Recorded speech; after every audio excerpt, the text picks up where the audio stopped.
The spirit of love and friendship is in the air. Our gathering music, which was playing, was by Danny Gotham, a cherished member of this congregation, a cherished musician in Chapel Hill, Carborough, and whose music was particularly adored by Mary-Dell. Good afternoon. On behalf of the congregation of the Community Church of Chapel Hill Unitarian Universalist, it's my honor to welcome you as we gather to celebrate and to give thanks for the life of Dr. Mary-Dell Chilton.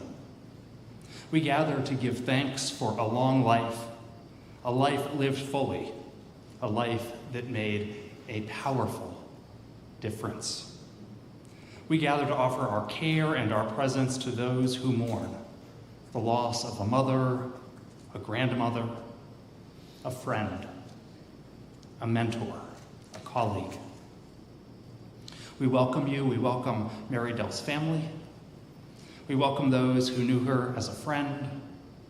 We welcome all of our scientists from Syngenta and beyond. We welcome everyone from Chapel Hill and Carborough and the county. And we welcome those who know this congregation as their spiritual home, just as Mary-Dell did. This was Mary-Dell's spiritual home, where many of us knew her from singing in the choir, coffee hour, Zoom church during the pandemic, and small group ministry. If this is your first time in a Unitarian Universalist congregation, welcome. This is a congregation that's home to many, many scientists, questioners, experimenters, challengers of received wisdom, wanderers. I distinctly remember hearing Mary-Dell tell me about her experience of a total solar eclipse. She described it rapturously, but then said, "You just have to experience it firsthand." In her talking about her life as a scientist, she was filled with awe, reverence, and wonder, which are both scientific and spiritual experiences. So we come together in awe and wonder as we remember Mary-Dell's life, as we tell our stories and share our memories, as we give thanks that our lives and her were and are interwoven.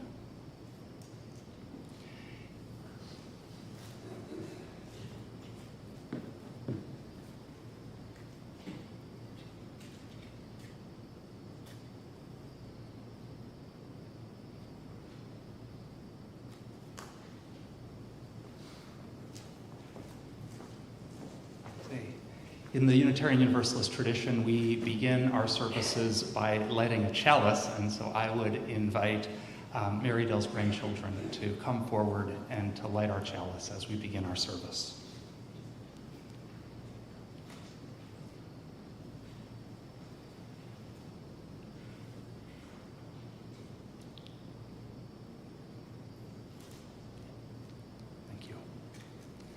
Invite the congregation to please rise and sing number 123, Spirit of Life, a beloved hymn in our tradition. There is just one verse, and we will sing it through once.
Please be seated.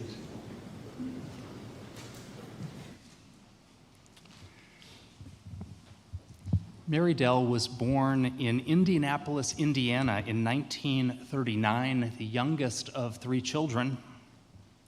At the age of 4, she went to live with her maternal grandmother in Southern Pines, North Carolina. Her grandmother, Henrietta Dell Hayes, had a singularly profound impact on Mary-Dell as a young girl. Her grandmother was an active businesswoman. She ran her own business, kept her own accounts, made her own decisions, all at a time when women needed their husband's permission just to access a credit card. The example of her grandmother inspired Mary-Dell to believe that she too could chart her own path in life. In the intervening years, Mary-Dell's father, who worked in insurance, had moved the family to suburban Chicago, and Mary-Dell returned to live with her parents. After graduating from high school in Illinois in 1957, she enrolled in the University of Illinois. Mary-Dell was determined to become a scientist, but her first love was actually astronomy. As a high school student, Mary-Dell had won a National Science Award from Westinghouse for building her own telescope. And when she petitioned to take astronomy as a freshman, the professor turned her down. insisting that astronomy was only for upperclassmen. So Mary-Dell took biology with the other first-year students and never looked back. She earned her undergraduate degree and then her PhD in chemistry from University of Illinois. And during her time in Urbana-Champaign, she also served as the president of the Unitarian Universalist Campus Ministry on the campus there. Next, Mary-Dell went to Seattle to work in a lab at the University of Washington. It was there that she met her husband, Scott Chilton, a fellow scientist. That was also when she began her path to the scientific breakthrough that would not only make her career, but reshape the world as we know it. At the time, some scientists were making the radical suggestion that the bacteria that causes crown gall tumors in trees might actually be inserting its own DNA into the genetic structure of the trees. Mary-Dell thought this was wrong and designed a complex experiment to test the hypothesis.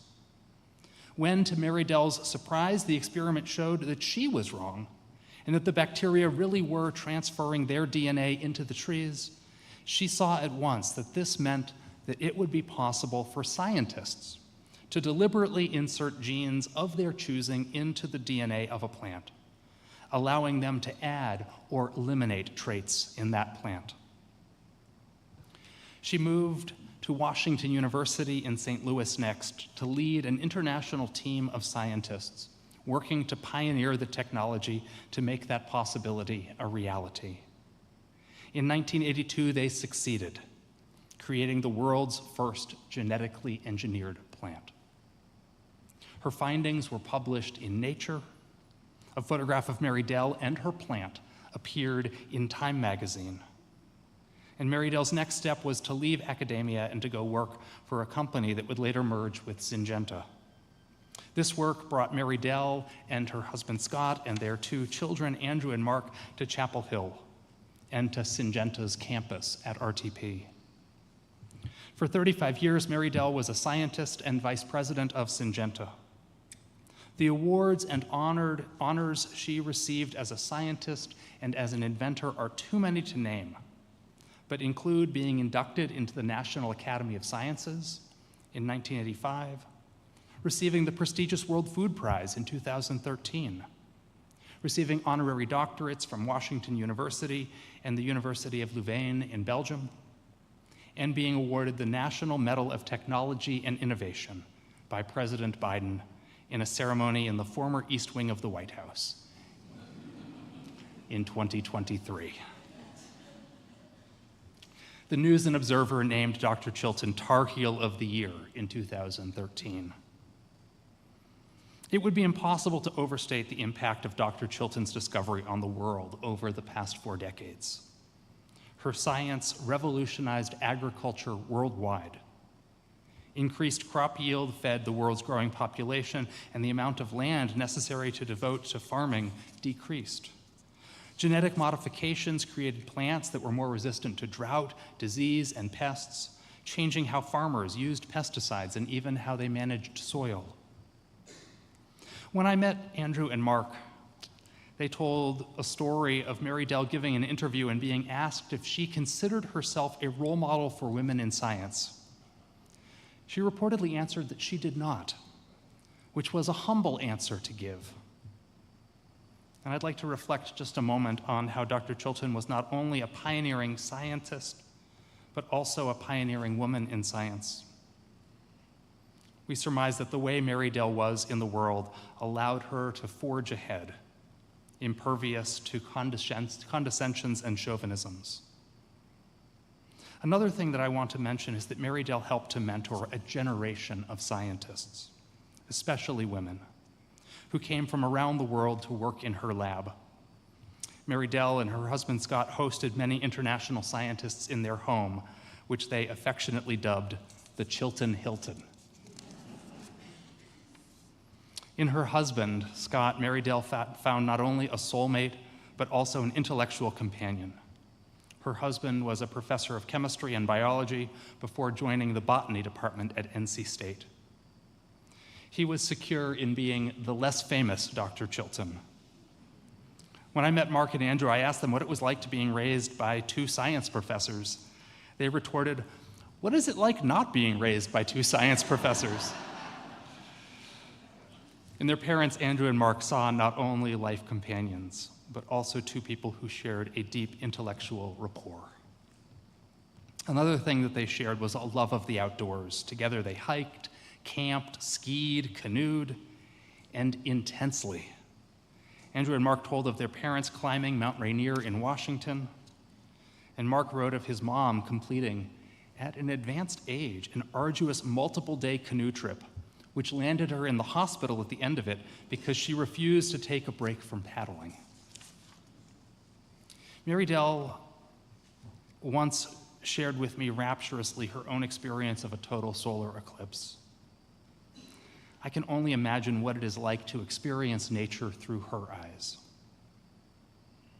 In addition, Mary-Dell traveled to 6 continents across the world, often to participate in science conferences, traveling to Australia, Japan, Scotland and England, Jamaica and Belize, Peru and the Galapagos, Israel, Kenya, Tanzania, and the Arctic Circle. I first met Mary-Dell back in 2014 when I became the minister here. At that time, Mary-Dell was already showing the effects of a back injury, as well as the serious car accident in the early 2010s that left her with injured vocal cords and meant she had to give up singing in the church choir. Though physically diminished, she was intellectually astute. In fact, she continued working at Syngenta's lab until around her 79th birthday, only reluctantly leaving her life in the lab due to the difficult drive between Carborough and RTP. Earlier this year, I joined Mary-Dell for lunch in her home, and I noted the persistence of her intellectual vitality. Mary LeMay, a member of our church and close friend of Mary-Dell's, remarked on her love of crossword puzzles, word games, and similar brain teasers. Her crossword puzzle books were scattered all around the house. I remember the first time I met Mary-Dell. I was brand new to the church, and Mary-Dell came up to me after the service and told me that she would not call me Reverend Tom, as she did not expect me to call her Dr. Chilton. I later had the fortune of having Mary-Dell as a part of a spiritual small group here at the church, and I remember at the end of our time together, Mary-Dell telling me that she really enjoyed the group, but she didn't expect to when she learned that the minister would be leading it. We ministers can talk a lot and dominate conversations. Part of those responses, I think, was Mary-Dell's directness, and those who knew her know her to be direct. But there was also a beautiful egalitarianism, striking humility from someone who won all the awards, an awareness that our ideas don't have extra weight because of our gender or our title, the idea that truth and knowledge are the ultimate levelers. During the pandemic, the world pulled back, and it was especially hard for those already isolated physically. I frequently called Mary-Dell, and she effused about the loving care and companionship she received from her sons, Mark and Andrew. She delighted in you both. She was proud of you, and your devoted care to your mother was a beautiful gift that she treasured. When Mary-Dell was inducted into the National Inventors Hall of Fame, they presented her, they wrote her up with one of her quotes: "You can't stop me.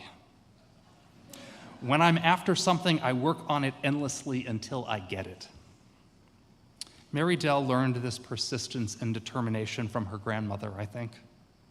And she carried it forward into the classroom and the laboratory, into a career which carried her around the world, which carried her to the tops of mountains, and to not stop paddling on canoe trips.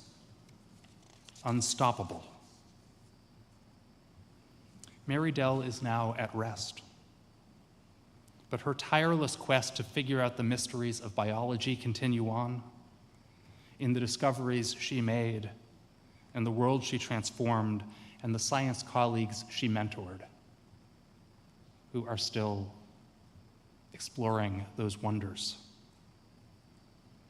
our love and admiration for her persist as well, and our gratitude for her life, which she shared with us, for which we are grateful. We're going to hear a few shared remembrances, and we're going to begin with Mary-Dell's son, Mark, followed by Mary LeMay, a member of our congregation. Come forward, Mark.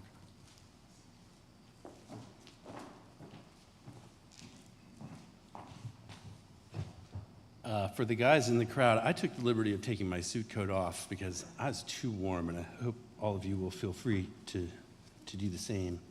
When Tom was talking about his question about what it's like to grow up in a scientific household, I actually have a bunch of different stories that I can tell on that front, but one that I'll mention in particular, when in the 1977, they were, my mother discovered that agrobacterium does modify the genes of the trees. Part of the way that they were able to tell that is by tracking a chemical called octopine. It's one of a group of several chemicals called opines that are produced by Agrobacterium tumefaciens naturally. And anyway, so they were always talking about that kind of thing. I was born in 1970, and this was 1977 when she published that paper. So I was like 6 years old or something one time when I came, bounding into the kitchen and saw my parents sitting at the table talking, and I said, I bet you guys are talking about octopine. Which they were.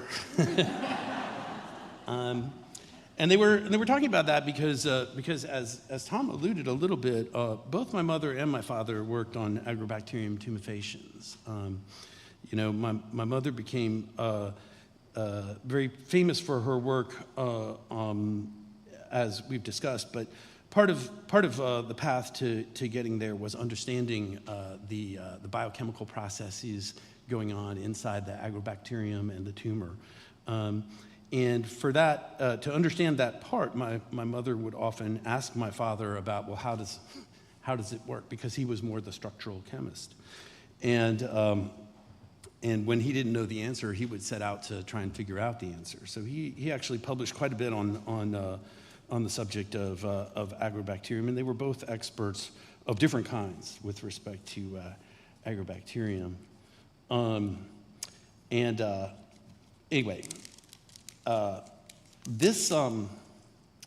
So my mother was never a fan of science fiction, but I'm going to mention this science fiction book that I recently discovered called Dragon's Island.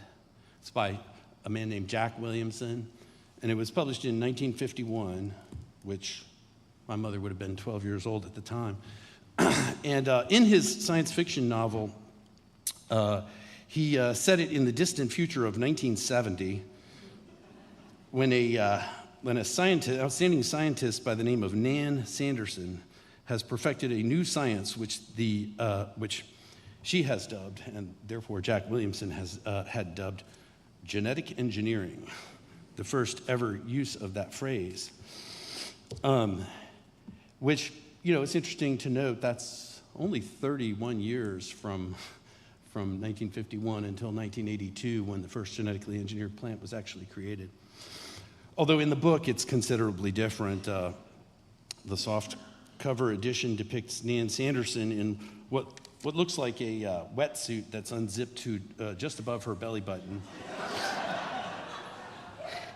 And her long flowing red hair. And in the novel, Nan goes on to genetically re-engineer herself to create a race of superhumans, creating all sorts of problems and issues. So anyway, obviously the parallels with my mother's own life I could almost go without comment upon, but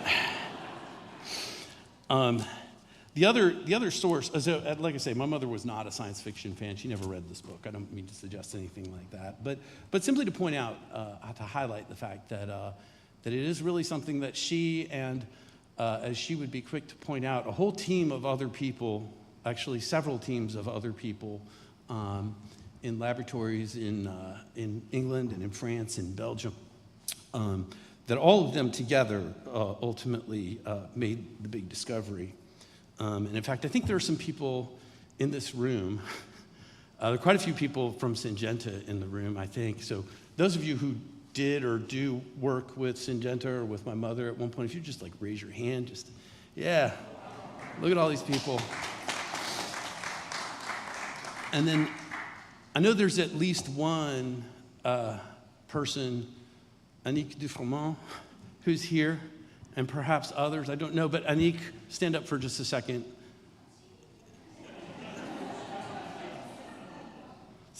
This is a pioneering female scientist who was right there in that lab in 1980, 81, 82 at Washington University.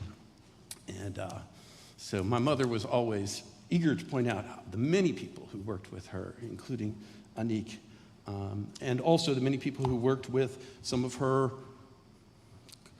collaborators / competitors almost, internationally, including Mark Van Montague and Jeff Schell and Jacques Tempeh, and I'm probably forgetting a few other people that I should mention there, but anyway, you can look it up on Wikipedia. Anyway, in the realm of science fiction, we could also look further back to H.G. Wells. He wrote a book, he wrote a story called The Food of the Gods, which, while it lacks any genetic or DNA angle to it, because they wouldn't have, like no one would have had any idea in 1904 when he wrote it, but is about a scientist who manages to create, through some chemical process, a new group of superfoods which end up wreaking havoc on the environment. You know, that's certainly an interesting angle as well. I think it's, you know, by the way, I'm going to take more time than anybody else should when they take the podium, so I apologize, but y'all, everyone is welcome to speak, though, who's moved. And that brings me to what I wanted to just also remark on, that my mother, you know, invented this technology. She was very dedicated to the Unitarian Universalist church and movement, but that wasn't always 100% easy fit. It's not a genetic engineering, genetically modified foods, and Unitarian Universalism are not, you know, not exactly from the same cup of tea or whatever. But I want to point out that while my mother invented this technology, she is a person who had concerns about how it could be used or how it might be used or misused. And she was also a person who always approached genetic engineering with safety in mind with regard to the products that would be created. But I'm a geographer by training, and so I want to just point out that, like, no one has all the answers on this front with respect to genetically modified foods and what have you, but I want to just put forward this thought. There's a country in West Africa called Burkina Faso. I've never been there, but it's about twice the size of North Carolina in terms of its area. It's also about twice the population of North Carolina. And both Burkina Faso and North Carolina have about 20% of their area is what's considered arable land, suitable for agriculture. But now, there's a really important difference here, which is that a good portion of Burkina Faso's arable land is in what is called the Sahel. It's the transition area at the edge of the Sahara Desert. And every year, the Sahara encroaches further into the Sahel. And so while 20% of Burkina Faso is arable land, that number is, at least at present, on a slow, continuous decline. And at the same time, and they've got twice the population, you know, to cover, to feed. And at the same time, North Carolina has about 70 times greater per capita income than people in Burkina Faso. So all I want to do by pointing all those things out is not say that I know what the solution to these challenges are, but that to those who may think that, who might want to suggest that organic agriculture and that type of thing, that type of strategy alone could solve such problems, I'm seriously doubtful. I don't think so at all. While I think it will be, those kinds of approaches will be important for the future of our planet, I think it's very clear that for places like Burkina Faso, that notion is a luxury that is not a realistic possibility. Anyway, like I say, I've gone on too long already, but I did want to share with you those thoughts.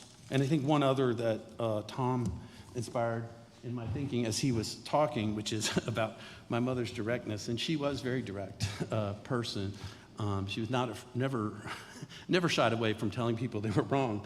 And the reason I mention it is because in 1980, we moved from Seattle, Washington to St. Louis, Missouri, or actually University City, Missouri, to go from the University of Washington to Washington University.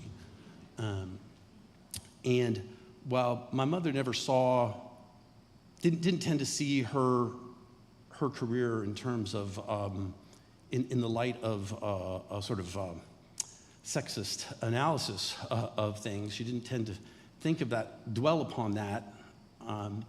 The reality is that the reason we left Seattle in 1980 was because she had told one too many male professors who were 20 years older than her that they were wrong. And they had engineered an environment in which she could not continue to be employed at the University of Washington. And so instead, we moved to Washington University. And there she and Anik and a bunch of other people created this amazing invention that eventually led to an extremely lucrative patent and that has generated millions and millions of dollars for Washington University and not for the University of Washington. I say that, partly just by way of saying that there truly is an economic cost in our society to sexism, and that my mother broke through a lot of those barriers by sort of force of will in the realm of science. But anyway, there's a lot that we can all continue to learn from her. Thanks, y'all.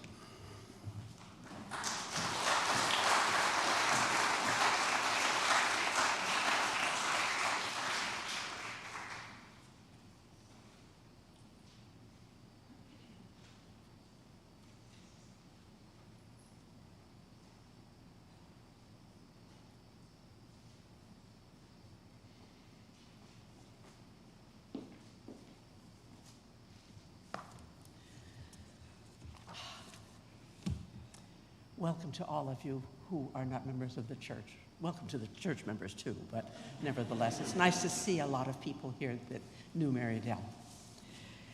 And thank you, Mark and Andrew, for this opportunity for me to reflect on the friendship your mother and I shared. Mary-Dell and I met for the first time when she came to choir rehearsal, probably at some point in 2007. I sat down next to her, I think, by happy chance, based on which seats were empty. It was our lucky day because it began this friendship. I don't remember very many details of those first months. That was a long time ago. But the connections between us were clear, and we usually sat next to each other. One of the first characteristics that we discovered we shared was taste in clothing, of all things. We both loved color. We wore many of the same colors, once or twice even looking a bit as if we had planned what we were wearing.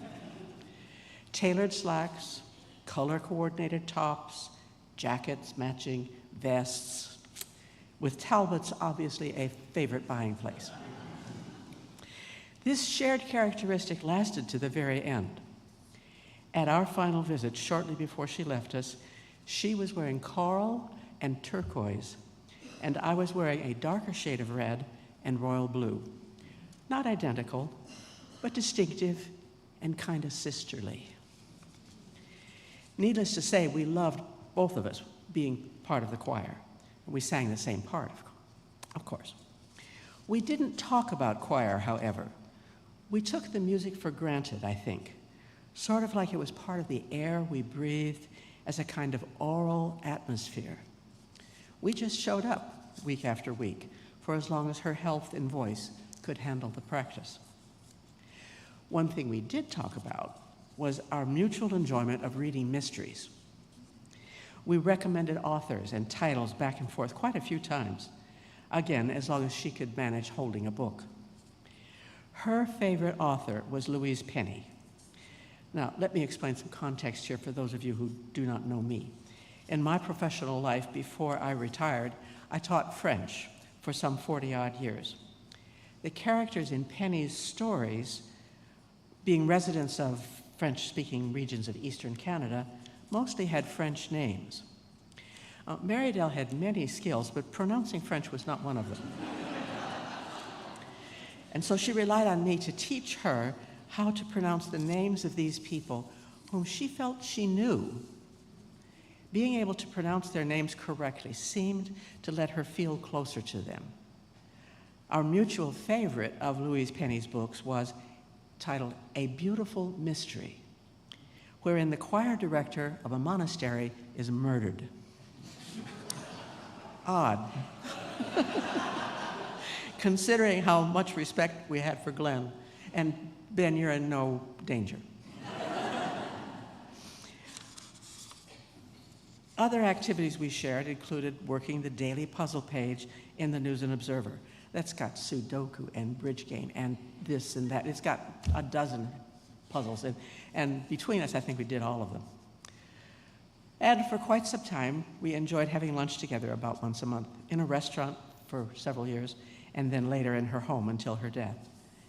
We saw fit to keep up with local and state news, like how our county's Register of Deeds, Mark Chilton, was upgrading procedures in that office. We agreed on which Pepperidge Farm cookies were best. And we related to each other what our grandchildren were doing as they grew and changed. We concurred on politics so closely that we hardly ever mentioned what was going on in Washington. But we discovered we had both contributed extra monies to the same food banks during COVID. We went on quite a lot about our various travels, but I won't even start that topic here or we'd be here till supper time. Our friendship was altogether personal, no professional overlap whatsoever. We met when I was totally retired and she was getting there in her head. My background in science is fraught with misunderstandings and missed connections. And Mary-Dell's awareness of verb tenses, how they work, and why we even have the subjunctive is sadly undeveloped. But the mutuality of our outlook on life, along with the importance of our shared values of family and learning, and just plain noticing what was going on around us, they were constant.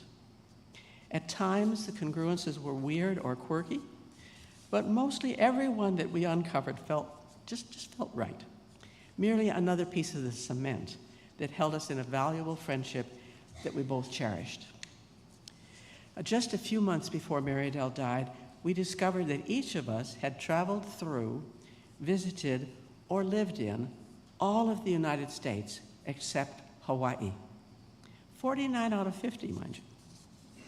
And I kid you not, at our advanced age, only 1 year apart,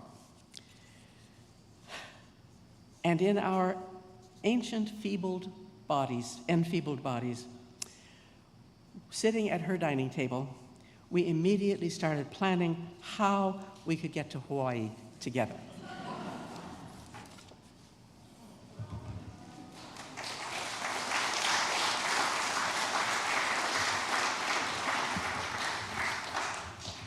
In just a moment after the musical interlude, we're going to have a time to invite sharing, which I'll introduce. But I just want to say a few words about this piece by Schumann.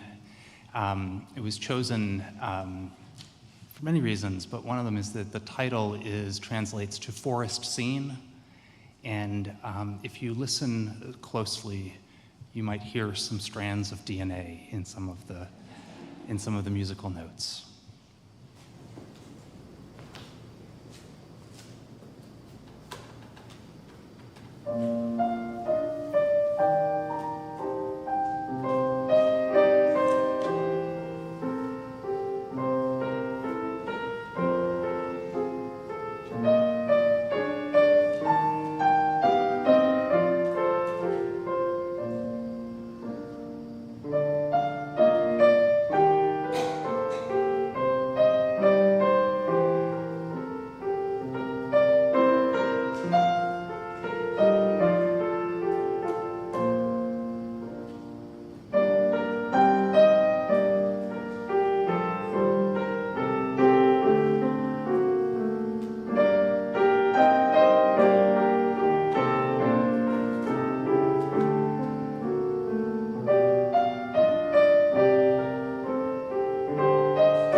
In celebrations of life and memorial services in our tradition, it's typical for us to have a time for the sharing of stories. And how we're going to introduce this time is we're going to invite anyone who wishes to share a story or to say a few words about Mary-Dell to take turns coming forward. How we're going to do a raise hand. We'll start with kind of family first, and then move back. We probably won't get through every, we definitely won't get through every story, but that's why there's a reception to follow. There is a reception to follow. It's at a venue called The Story on West Franklin, and the address is in your order of service. And when you share, I invite you to say your name, to say how you knew Mary-Dell, and speak in such a way that we leave time for everyone. And sounds good. Is there anyone in family who wishes to speak or share?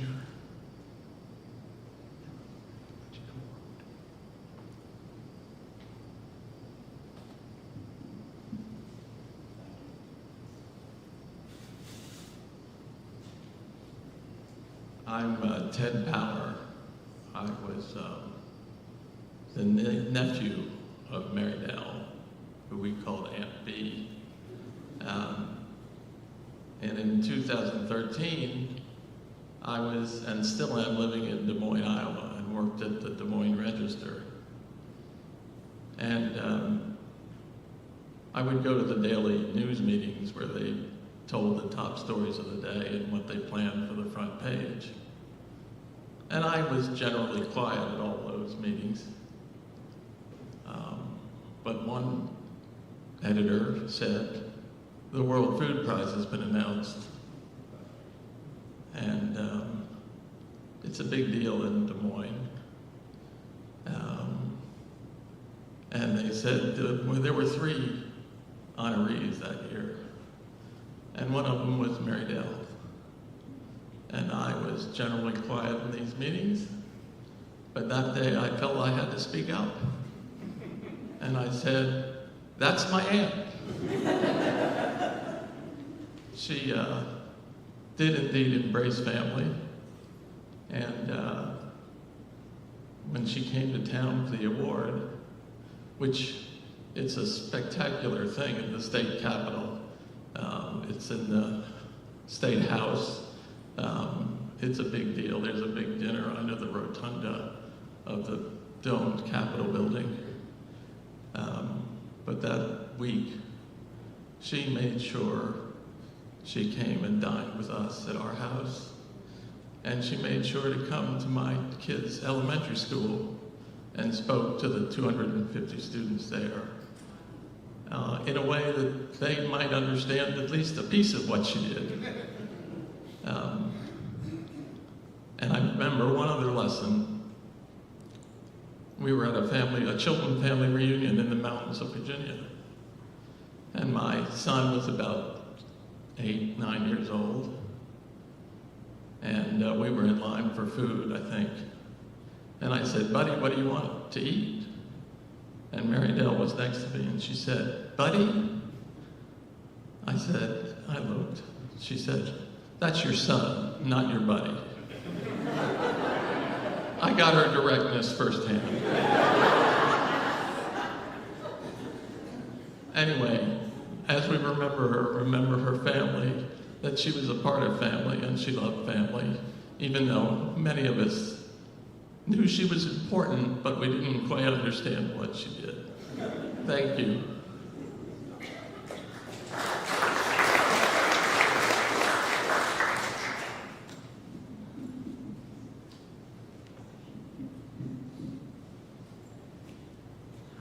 I'm Shannon Crane. I was Mary-Dell's caregiver for the last 13 years. Mostly a Girl Friday for her personal life for the first 10, and then I was a live-in caregiver for the last 2. I had lots of stories I wanted to tell that related to the qualities about her that I love the most, but I am going to save all those for afterwards and just sort of talk about, Tom's already mentioned how humble she was. I worked for her quite some time before I knew who she was, and I'm kind of glad I didn't. I would have been very intimidated. But what I want to talk about is her graciousness. And you guys talk about her directness, and yes, she was direct, but she never had a harsh word. She never complained. She was the most kind and generous person, affectionate. And it was a little hard as a caregiver when you don't have somebody telling you what's going on with them, because I would make an elaborate meal for her and she would eat it and I would think that she liked it. She never asked for seconds, but that wasn't unusual. A couple months would go by and I'd be like, how about I make? And she says, oh, I didn't really care for that. So we talk about what an effect she made on the world. The effect that she made on this woman, I can't even put the words into. She was my life for 2 years, and I loved her like she was my own mother's sister. We used to joke, she's a little bit young to be my mother and too old to be my sister, but she had a profound effect on my life. I'm not the same person I was 12 years ago, and I'm certainly not the same person I was before I moved in with her. But she told me that her grandmother had said, if you don't have anything nice to say, don't say anything at all. And I think I could learn a lot from that, because I think we all tend to complain and we don't always remember that lesson. So The other thing I want to briefly say is it's a little embarrassing, but when I helped move her from her Carl Street address to Simpson, she got rid of most of everything that she didn't think she would need, and I donated a good chunk of that to the Battered Women's Shelter.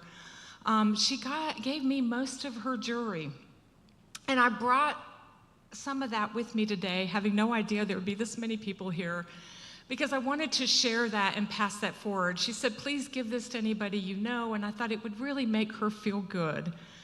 So there are earrings in the back, a couple necklaces. I'm glad to see lots of ladies. Please stop and take something to remember her by on your way out today. So, thank you.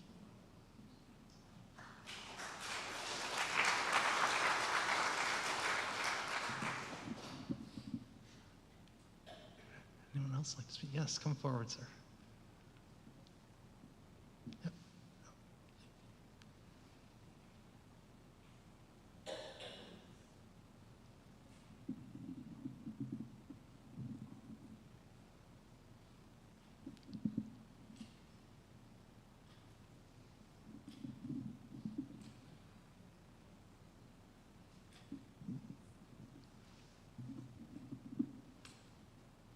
Hi, a lot of you know me here. I'm John Riles, and I got to know Mary-Dell in 1983. And I had a PhD in molecular biology in E. coli, and had proven how growth of E. coli is controlled by RNA polymerase and guanosine tetraphosphate. And so from there, I went to work with a guy named Charles Weissman, and Charles had just cloned interferon, and he had started the company Biogen. And so he's a pretty famous guy, and he accepted me, and so I did my postdoc at the University of Zurich. And one day Charles wanted me to go give his talk at Cambridge, and at a meeting, at a scientific conference. And so I did. It was the first big meeting I'd ever had to talk at. And I got up there and talked, and it was the worst talk I ever gave. And, and afterwards, they had another guy come up, and it was a guy named Jeff Shell, who I'd never heard of. And Jeff started talking about agrobacterium and transformation of plants. And I thought, wow, that's pretty good. People ask me where I got my plant degree from, and I say nowhere. I never got a plant degree. But anyway, yeah, Jeff got me very intrigued about genetically engineering plants. And my background is I was from Central Texas. My parents and grandparents were poor farmers. And I thought the genetic engineering of plants was going to be exactly what I was born to do.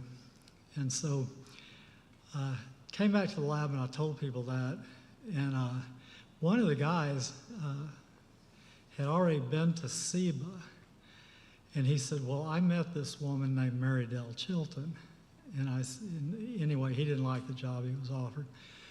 And I said, could you introduce me? He said, sure. And so it's amazing. And I tell people, about things, and I tell them not to miss when you're having a really big thing happen to you. And so the guy called, and it ended up Mary-Dell Chilton was going to be at the Zurich airport in about 2 hours. And so I got in my car, drove out, and this was before all the bombing and all that stuff. And I saw her coming off the plane, and I introduced myself. And so we sat down and talked. And among the questions she asked, I was telling her I was looking for a job. And she said, well, why should I hire you? And I said, well, because I've worked in Switzerland for 2 years, and I know the Swiss, and you don't know what you're in for. And I think that's what got me my job.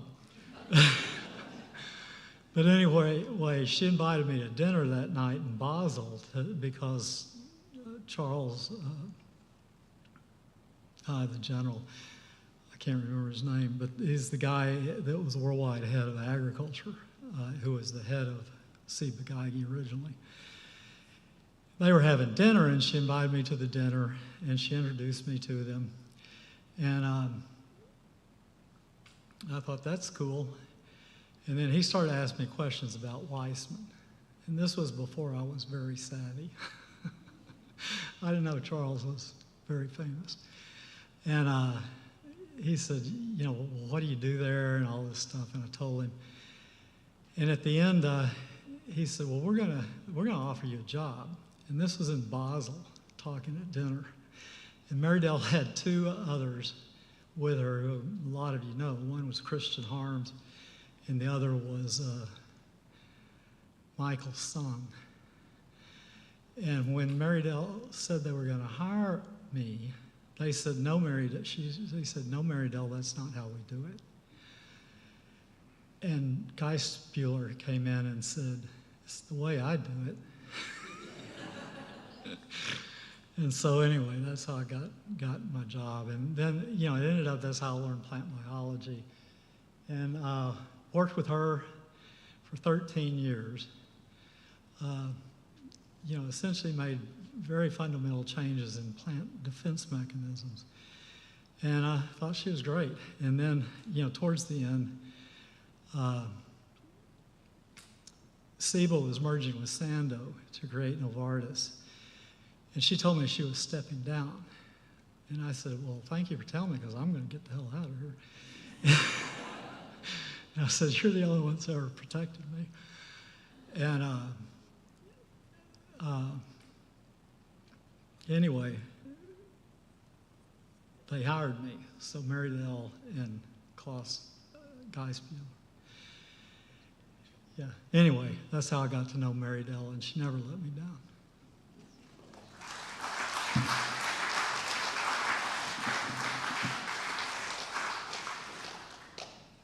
Yeah, in the back, Linda, do you want to come forward?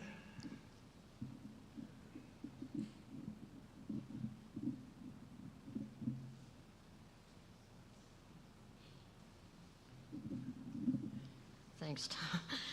My name's Linda Thompson. I was in choir with Mary-Dell too, and we sometimes talk about things, and also in covenant groups, which I won't share. But she liked dogs.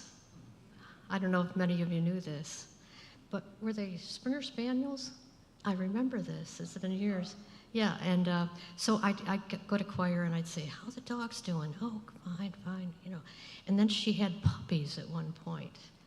And I said, "Oh, puppies, they're fun." She says, and you know, she liked to challenge me. She went, "They're a lot."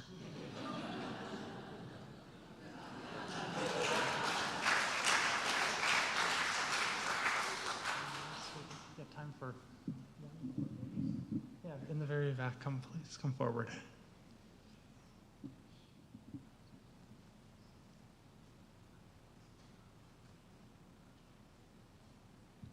Hello, I'm Geneviève Hansen. I got to know Mary-Dell a little over 30 years,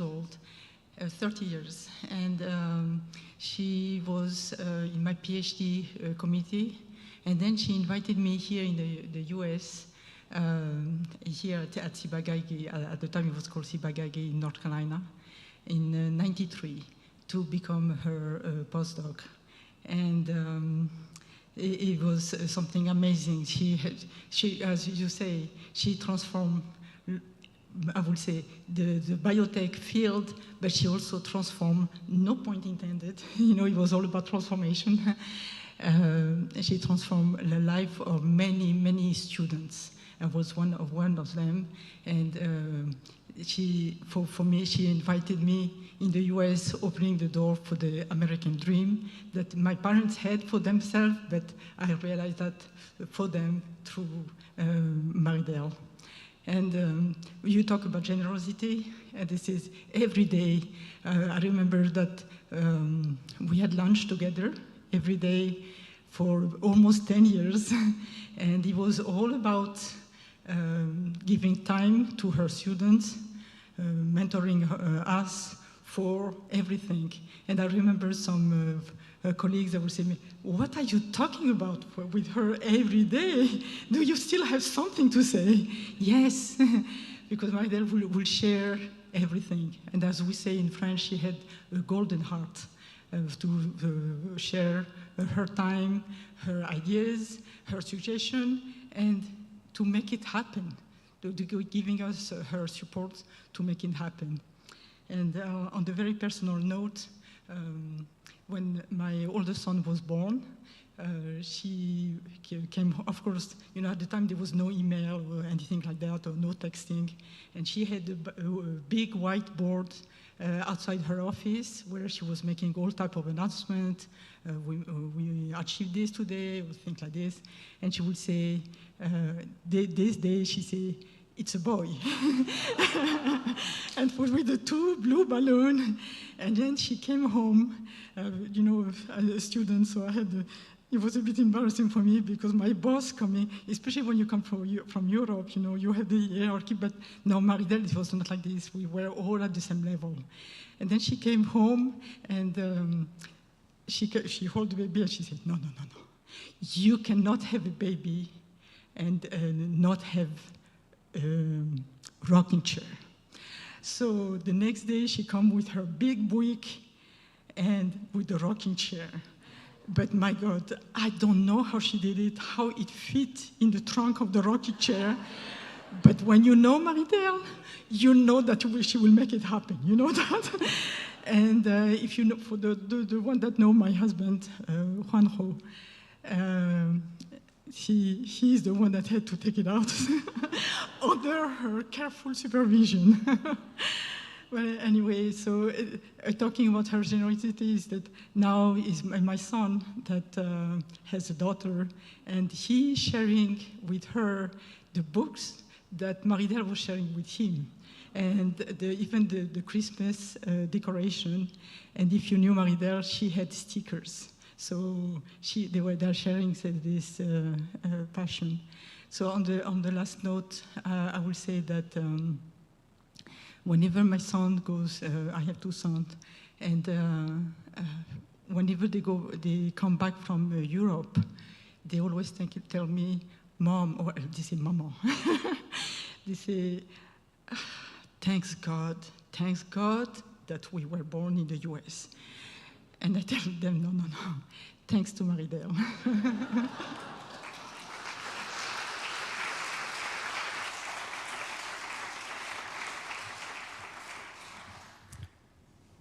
At the reception, look forward to sharing our stories and celebrating Mary-Dell's life in story and in memories.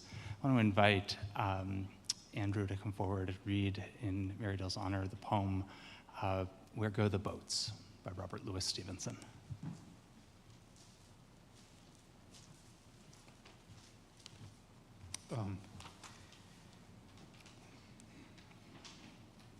A lot has been said about, excuse me, I'm not sure I'm going to make it.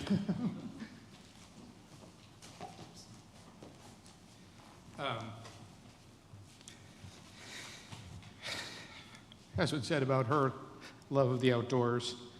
And in particular, she loved canoeing, she loved kayaking, she loved going out on boats.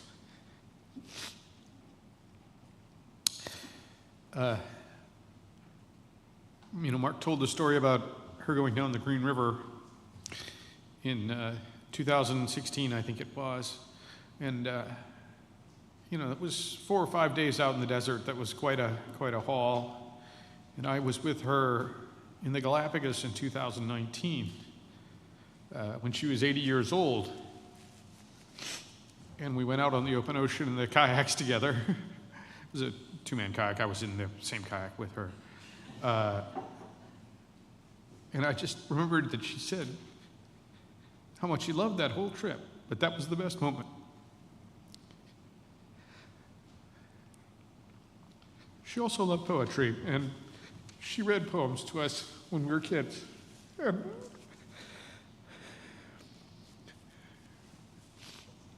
I want to share with you her favorite, which was Where Go the Boats by Robert Louis Stevenson.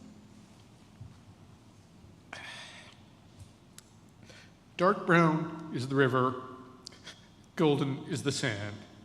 It flows along forever, with trees on either hand.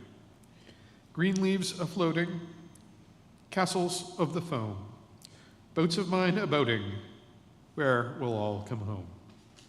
On goes the river, and out past the mill, away down the valley, away down the hill, away down the river, 100 miles or more. Other little children shall bring my boats to shore.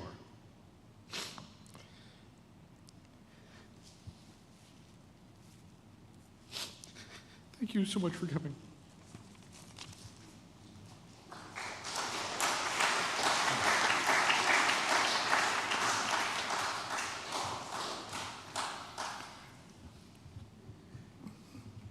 One of the hymns in our hymnal is about giving thanks for the beauty of the earth and being just amazed by the wonder of both nature and this planet, as well as the wonder of our relationships, our families, our friendships.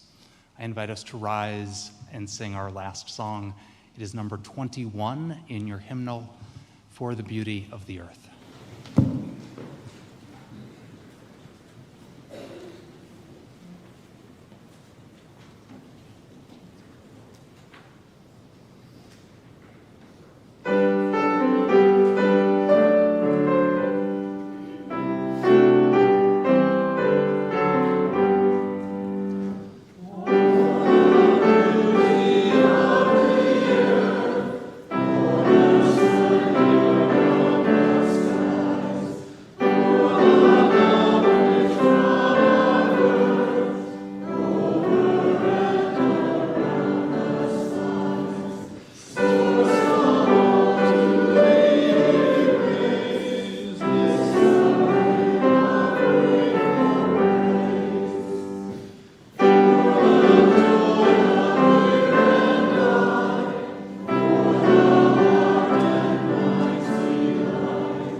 You to please remain standing.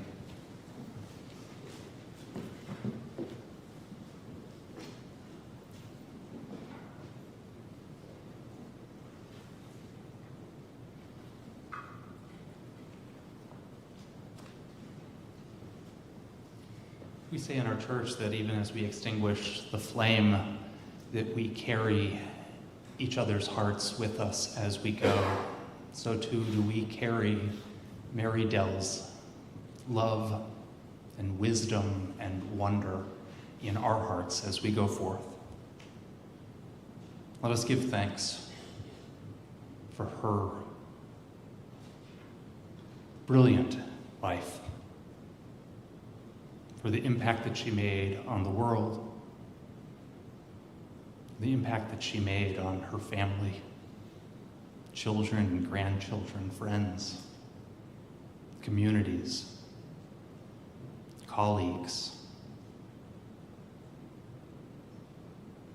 May we carry forward that same wonder, that same curiosity, and that same persistence as we go forth. Amen. Blessed be. May go in peace and join us at the reception down on Franklin Street.